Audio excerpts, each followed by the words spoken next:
시작할까요? 그래요. 아침 출근길에 그 법안의 이연성과 국민들에게 끼칠 불편에 대해서는 제가 간단히 말씀을 드린 바 있습니다. 여기에 부연을 해서 몇 가지 설명을 드리려고 합니다. 먼저 이연성 부분인데요. 그 헌법 12조 제3항은 검사의 영장 청구권을 규정하고 있습니다. 헌법에 영장 청구권이 있다는 건 대단히 중요한 의미가 있습니다. 인신의 자유와 관련된 거니까요. 그 영장 청구권은 당연히 수사권을 전제로 합니다.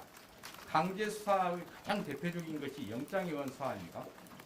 수사권이 없는데 어떻게 영장을 청구하겠습니까? 경찰이 수사권이 없으면 영장 신청할 수 있겠습니까? 기록만 보는 것도 수사가 아니냐라고 말할 수 있습니다. 기록을 보고 판단하는 것은 검사가 아니라 판사님들입니다.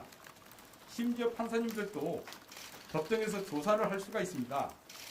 그런데 수사를 못하게 하는 검사는 이연이죠. 그런 검사에 대해서 수사를 못하게 하는 법안이 있다면 그거는 당연히 이연이라고 생각합니다. 원래 재헌헌법의 영장 청구권자는 수사기관으로만 되어 있었습니다. 또 그 수사기관이 누구인지에 대한 규정은 없었습니다.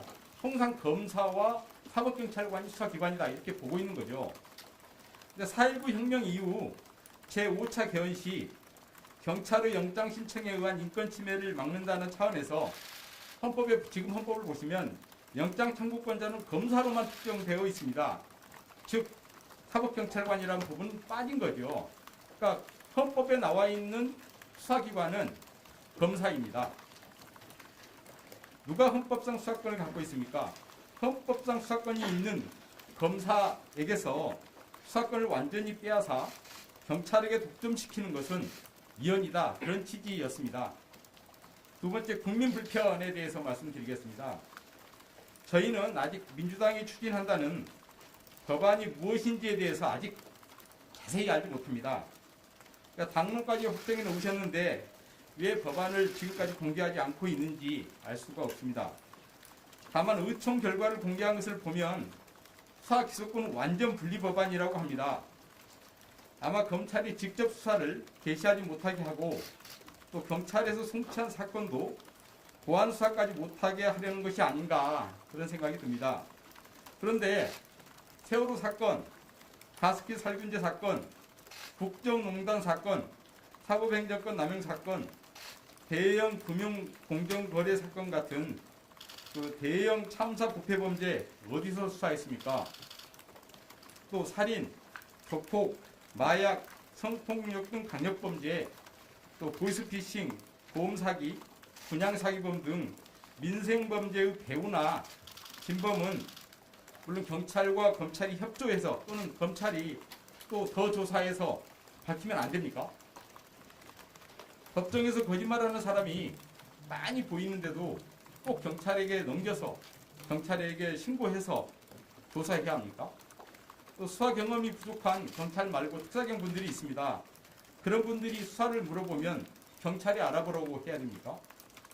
구속사건을 배당받으면 구속된 사람 말도 한 번 안 들어보고 밑도 끝도 없이 그냥 기소만 합니까? 억울한 피해자 말도 못 들어주고 사건 그냥 끝내면 됩니까? 어떤 법안이 만들어질지는 모르겠지만 당론만 들어보면 그 자체로 우리 형사사법 체계에서 제대로 작동하기 어렵고 국민도 원치 않을 것입니다. 개정 형사사법 체계 안착이 절실하다는 점에 대해서 말씀드리겠습니다.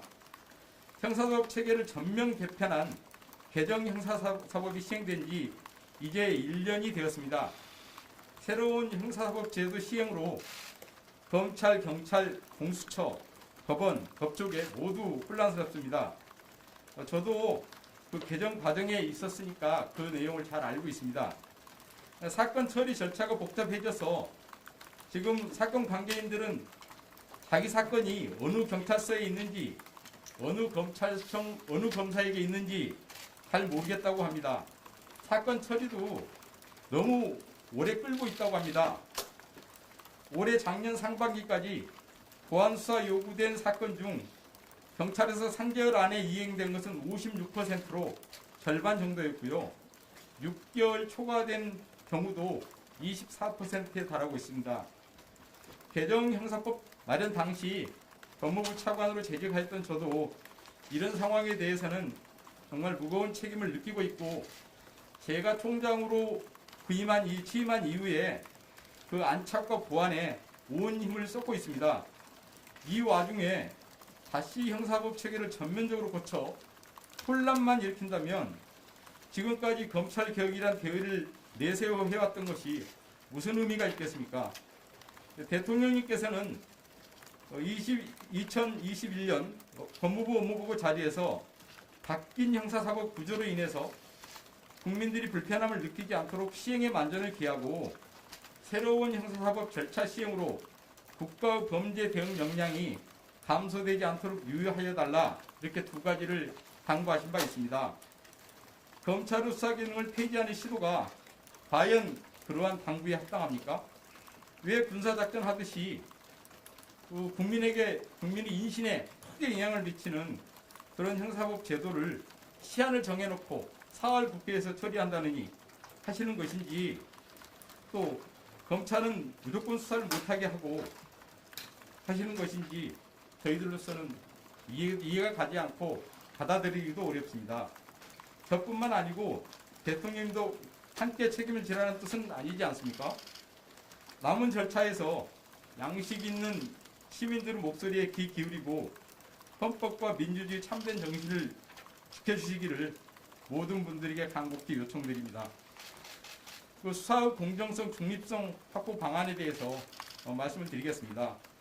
제가 총장으로 있습니다만 검찰 수사가 공정하지 못하고 특히 정치적인 사건에 있어서 더욱 공정성에 많은 지적을 받고 있다는 사실을 잘 알고 있습니다. 정치적인 사건 등 현안 사건에 있어서는 수사 착수, 강제 수사 여부, 사건 처리 등에 있어서 예부인들이 참여하는 방안을 적극적으로 강구하고, 또 사건 관계인이 요청하면 수사심의위원회도 적극적으로 개최하고, 또 기속력도 더욱 높이는 등 제도적인 보완 장치를 마련하도록 하겠습니다. 추가로 말씀드리자면 저는 오늘 정식으로 대통령님께 지금 현황과 관련해서 여당인 민주당에서 당론으로 확정한 검사 수사기능 전면 폐지 법안과 관련해서 면담을 요청하였습니다. 네, 감사합니다.